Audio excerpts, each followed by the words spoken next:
And I think my next guest knows a little bit about how those in authority can come from different vantage points and still try to deal with this. Alveda King was in that role with me yesterday after I'd had the opportunity to talk to the Reverend Jesse Jackson. She is with me today, a very calming influence. I don't care what side you're on. Of course, she is Martin Luther King Jr.'s niece. You might remember her dad, who also did a lot for the cause of racial justice.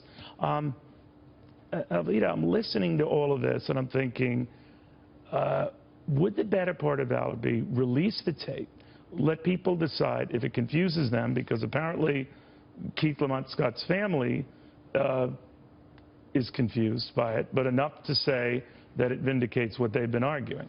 How important is it to get that tape out there, regardless?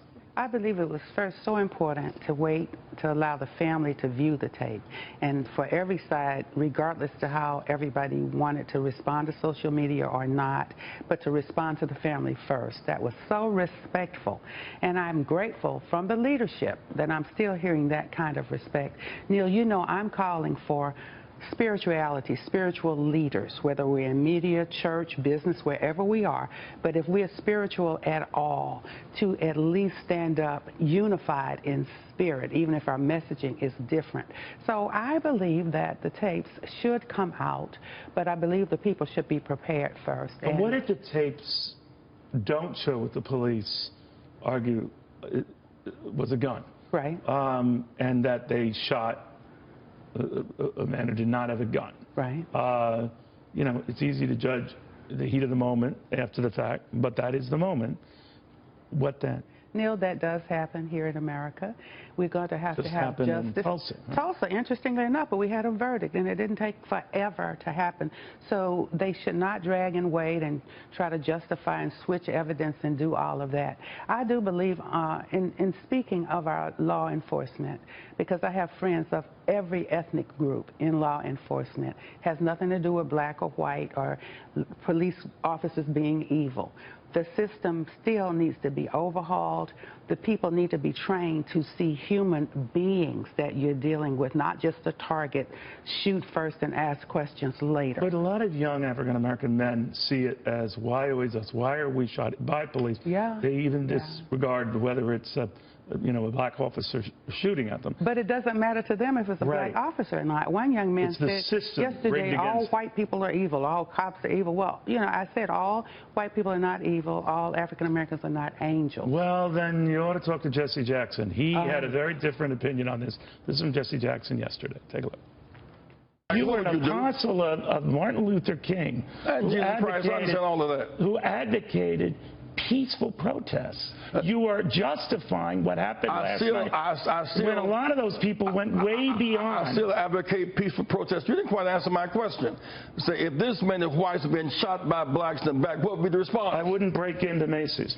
I wouldn't break into any store. I would peacefully protest my rage, as is my right as an American. All right, that was quickly interpreted by some who are big supporters of Reverend Jesse Jackson, that I'm racist and that I believe that whites are going to be more peaceful than blacks. That wasn't my point. He was asking what I would do.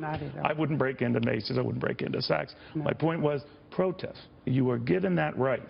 You are not given the right to break in and upset other people's right to continue commerce, to do what they want to do. They have rights too.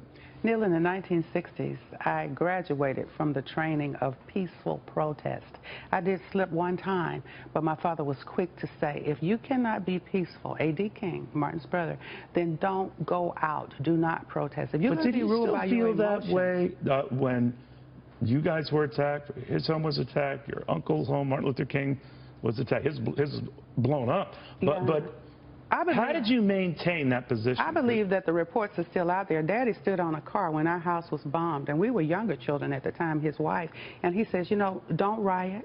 They were throwing cars over, throwing rocks at police cars. He said, go home and pray. If you have to hit somebody, hit me. And a lot of his supporters were angry. They wanted an eye for an eye. They wanted to, but he stood toe-to-toe, and he says, we are not going to riot. We can win this without violence. Reverend Jackson knows that. I thought I heard him say on that clip, don't quote Martin Luther King. Well, I can quote Martin Luther King. I was there, and I heard him say a lot of that. We must learn to live together as brothers and sisters. or perish as fools. He called for nonviolence. He lived that. My dad did. I do today. So there's a difference between a protest and a riot, a very big difference. And all African Americans are not rioters. Why does this always come down to racial? You know what I mean? That if you have a different point of view, well, you're a racist. Yeah. It Big seems mistake. like we Acts spin wheels. 17:26 of one blood. God made all people. That's why you're my brother. You know, I may not always agree with you, I thought we looked but we alike. can love I each other. did. Yeah. We do have what this thing is. There you go. Yeah. What is this? All right. This widow speak. All right, Alveda, thank you very, very much. I know you take a lot of heat for your views and all, but you always state strongly your point of view. Thanks, Neil. Calming influence. We need that.